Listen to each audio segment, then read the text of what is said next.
Technically gifted martial arts generally doesn't mean you're going to be fantastic at building a martial arts school. So if you're gifted in your art, which I'm sure you are, you may have been obviously the best as you're coming up through and so on. Those are all fantastic signs that you know exactly what you're doing and that you can teach well. However, okay, there's a clear distinction between being technically gifted in an art and being able to explain that art and building a business. All right.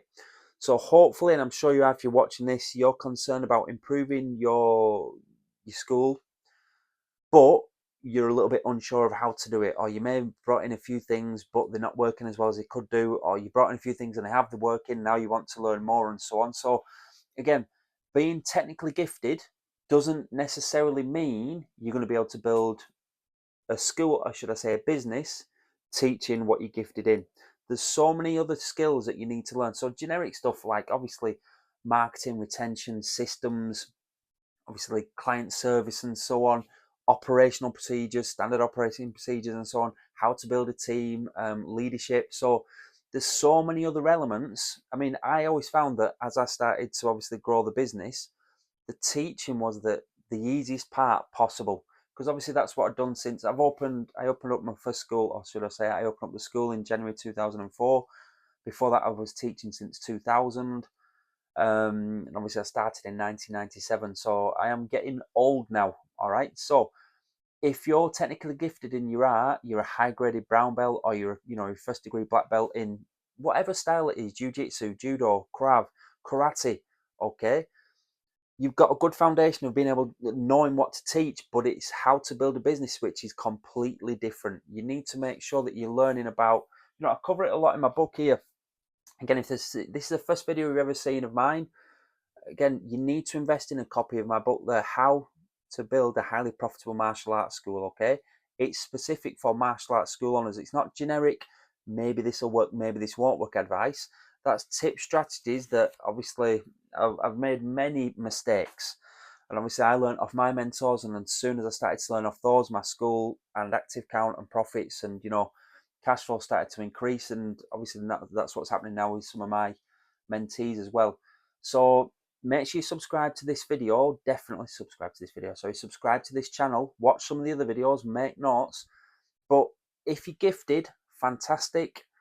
You need to now learn how to build a business, and it's a completely different skill set. You need to obviously take off the instructor hat or the karate hat, whichever, the martial arts student's hat, and then put on the business owner hat or the business builder hat.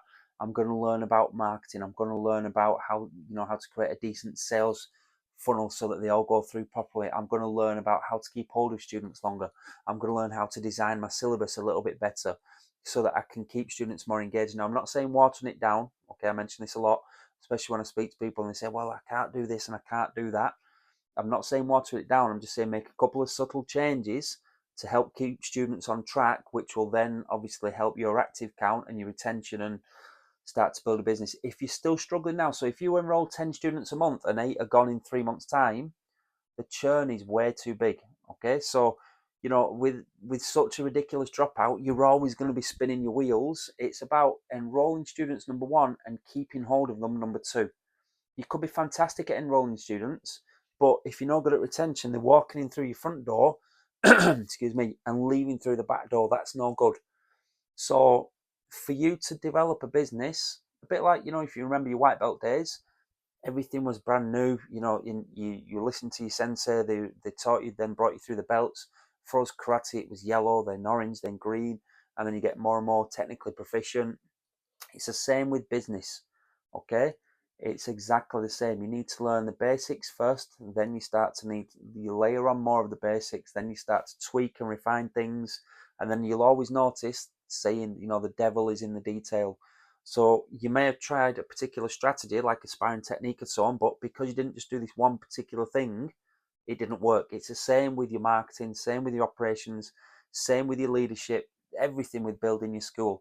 I can help you build your school, but it's up to you. Okay, so I'm going to mention it again. Invest in a copy of that off Amazon. Read some of the reviews first, okay? I know what I'm talking about. Have a look at some of the blogs if you want on the website, which is my name, dervishdervish.com. I don't know, might be 40, 50, 60 blogs on there, maybe more, I don't know. subscribe to this. But again, if you're serious, don't sit on the fence. Don't be one of those that ums and ahs. You've got to make that decision. Commit. Goals plus commitment equals success. If you've got goals now to build your school and you commit, I can help you with the final piece, which is being successful in it. Anyway, take care. Good luck. And keep growing, keep teaching, subscribe, invest in that book, and hopefully I'll speak to you soon on a discovery call. We can find out if we're a good fit for each other. Take care. Good luck.